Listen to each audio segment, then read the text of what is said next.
Well, let's bring in right now Maura Gillespie, former advisor to former Republican Speaker John Boehner and former Congressman Adam Kinzinger, and also Megan Hayes, former special assistant to President Biden and former director of White House message planning.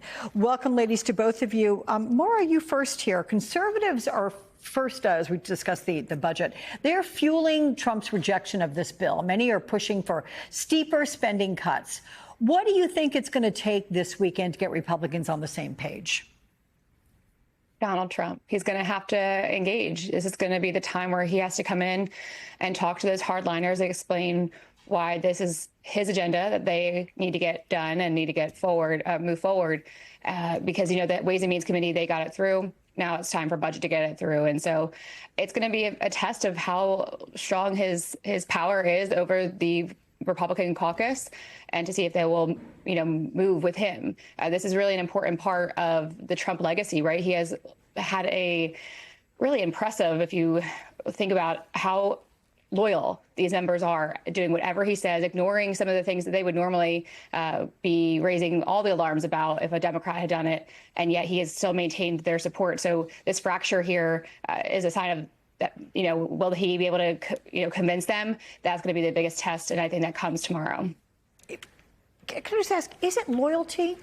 Is that the reason they stay with him? That's what they'll say it is. They'll say it's loyalty. I do think it's a bit of loyalty, fear, and ego as a combination of those things. And it's disappointing because, again, they're supposed to represent the 700,000 people of their districts, at least in the House side. That's the objective of going into Congress and serving as a representative. Yes, you're part of a team, but the objective there is to represent your constituents. And so some of these hardliners, they're going to point to that, saying this bill or whatever parts of it that they don't like are going to hurt my constituents. But they'll get pushback because they will probably bend the knee to Donald Trump because he does have such an outsized stronghold over their constituents, too, those MAGA stronghold supporters. So I do think it's a combination of things. They don't want to lose their jobs. Yeah.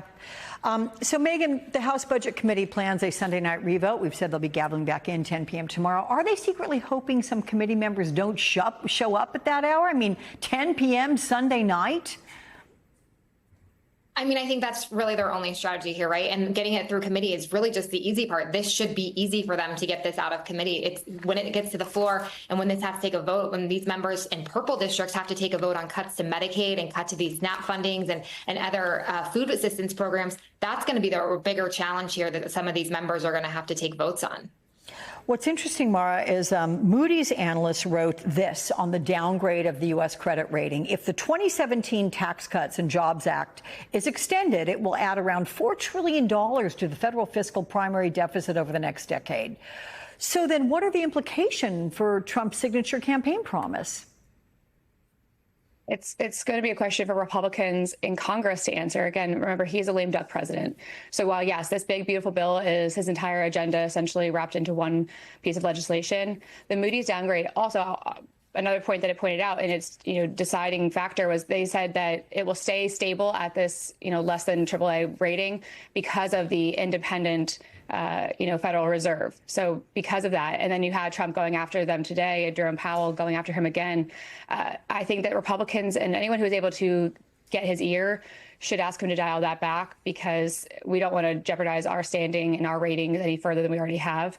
But there could be legacy implications for Donald Trump if the ratings continue to go down.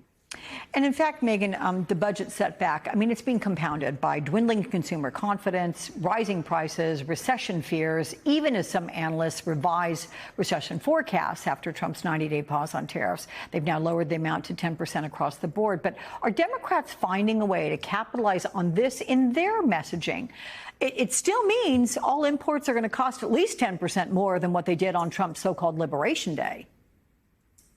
Yeah, I think so. You've noticed that the members in the House right now are really staying strong and they're banded together and they are continuing to hit on the message of Medicare is being cut and people are losing health insurance and programs are being lost. And I also think they are continuing to hit that their costs have not come down on things that Donald Trump promised they would. Housing, groceries, a number of things that are out there. And so I just think that these are the things that Donald Trump will never have to pay for because he is not up for reelection. Like Maura said, he's a lame duck president. But in 2026, Republicans are really going to feel this with their constituents. Their loyalty to Donald Trump over the loyalty to their constituents is really going to show in November of 26 when they lose the majority in the House. And they need to focus on the economy. And I really do think that Democrats are doing a good job right now banding together and continuing to hit home that message.